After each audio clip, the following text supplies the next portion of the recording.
Kementerian Pariwisata dan Ekonomi Kreatif Republik Indonesia masih belum memberlakukan pembatasan perjalanan akibat merebaknya kasus Mpox alias cacar monyet di beberapa negara belakangan ini. Namun, masyarakat diminta untuk tetap waspada terhadap kasus ini.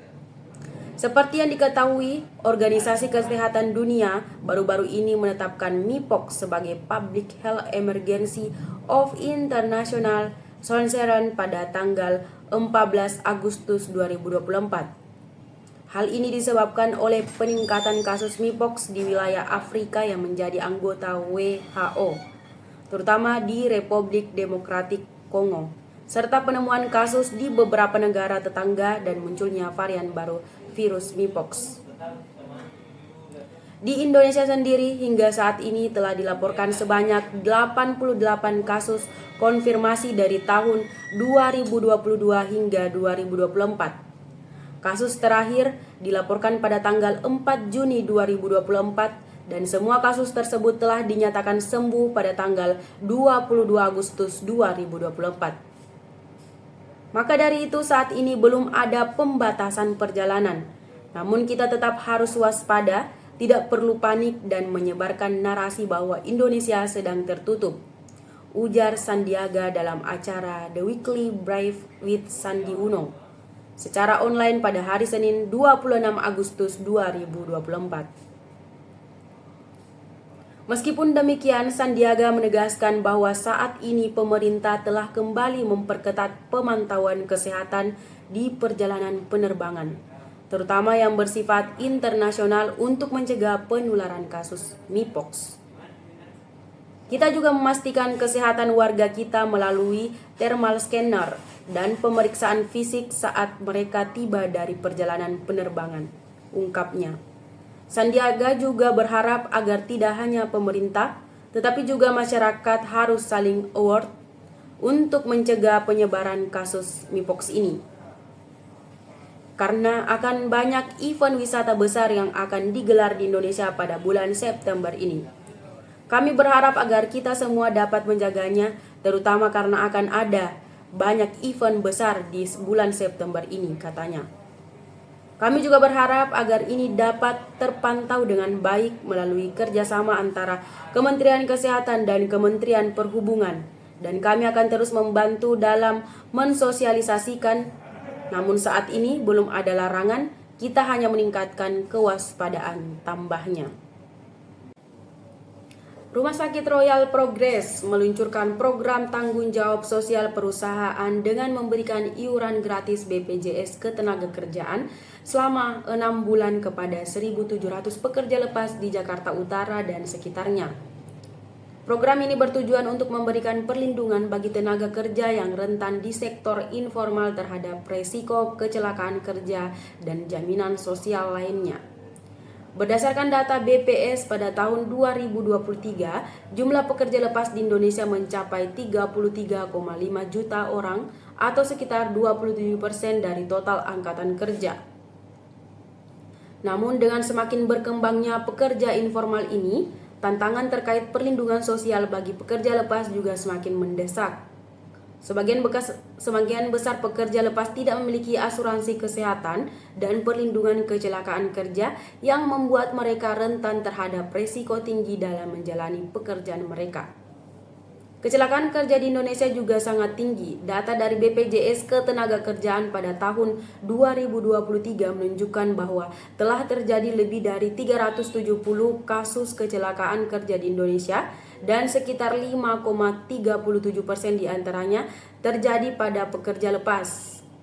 Mayoritas korban kecelakaan kerja adalah pekerja di sektor informal seperti konstruksi, transportasi, dan pengiriman barang. Selain resiko fisik, pekerja lepas juga menghadapi ketidakpastian finansial yang tinggi ketika mengalami kecelakaan kerja karena tidak memiliki jaminan sosial dan asuransi. Oleh karena itu, RS Royal Progress mengambil langkah proaktif dengan meluncurkan program CCR, pemberian iuran gratis BPJS Ketenagakerjaan selama 6 bulan kepada 1.700 pekerja lepas di Jakarta Utara dan sekitarnya. Program ini mencakup jaminan kecelakaan kerja, jaminan hari tua, dan jaminan kematian yang merupakan bagian dari layanan BPJS-TK. Dengan demikian, pekerja lepas yang terdaftar dalam program ini akan mendapatkan perlindungan yang sama dengan pekerja formal, termasuk biaya perawatan medis dan santunan jika terjadi kecelakaan kerja. Direktur Utama RS Royal Progress, Dr. Ivan R. Setiadarman MM, mengatakan bahwa melalui program pemberian iuran gratis BPJS Ketenagakerjaan ini diharapkan para pekerja lepas mendapat pengakuan atas kontribusi mereka dan juga mendapatkan perlindungan saat bekerja. Pekerja lepas merupakan tulang punggung ekonomi, tetapi seringkali keberadaan mereka terabaikan dalam hal perlindungan sosial. Melalui program ini kami ingin memastikan bahwa mereka tidak hanya mendapatkan pengakuan atas kontribusi mereka, tetapi juga mendapatkan perlindungan yang layak saat menghadapi resiko kerja, ujar Dr. Ivan R. Setiadarman. Dalam menjalankan komitmen ini, Rumah Sakit Royal Progress mendapatkan dukungan penuh dari BPJS Ketenagakerjaan. Ibu Desi, selaku Kepala Cabang BPJS Ketenagakerjaan Mangga II, memberikan respon positif atas bantuan yang diberikan dalam memberikan perlindungan kepada para pekerja lepas. Kami sangat mengapresiasi kepedulian RS Royal Progress dalam membantu merealisasikan program sertakan bagi para pekerja. Sebagai rumah sakit dengan fasilitas lengkap, RS Royal Progress dapat membantu menangani berbagai tindakan secara tuntas dan totalitas, ujar Desi. Pekerja lepas memainkan peran penting dalam mendukung berbagai sektor ekonomi.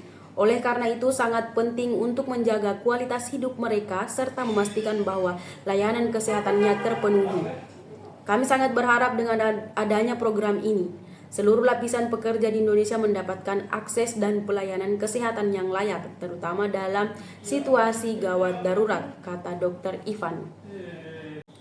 Aksi perundungan di dunia kedokteran memang sering terjadi dan telah menjadi sebuah budaya.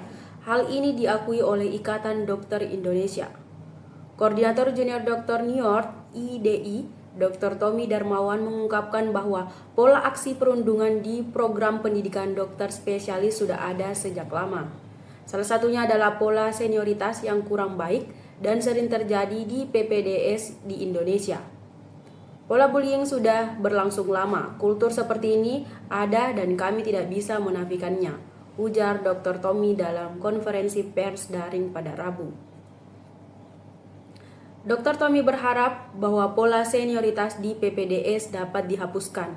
Ia mencontohkan bahwa ada beberapa dokter yang tidak dapat berpraktik di suatu daerah karena sudah dikuasai oleh seniornya. Ada beberapa kultur senioritas yang kurang baik.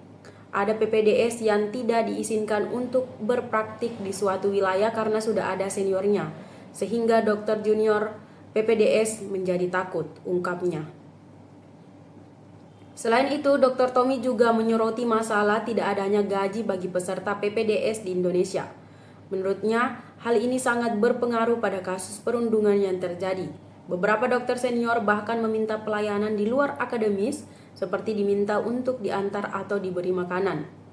Jika PPDS diberikan gaji, setidaknya mereka dapat membeli makan sendiri, atau ketika anak atau keluarga mereka sakit, bayangkan PPDS yang usianya sekitar 27 hingga 35 tahun tidak memiliki penghasilan sama sekali. Bagaimana mereka bisa menghidupi diri dan keluarganya, tutur Dr. Tommy. Oleh karena itu, Dr. Tommy berharap agar sistem perundungan di dunia kedokteran dapat dihentikan dan PPDS di Indonesia dapat diberikan gaji yang layak. Hal ini diharapkan dapat mencegah terjadinya kasus perundungan di masa depan.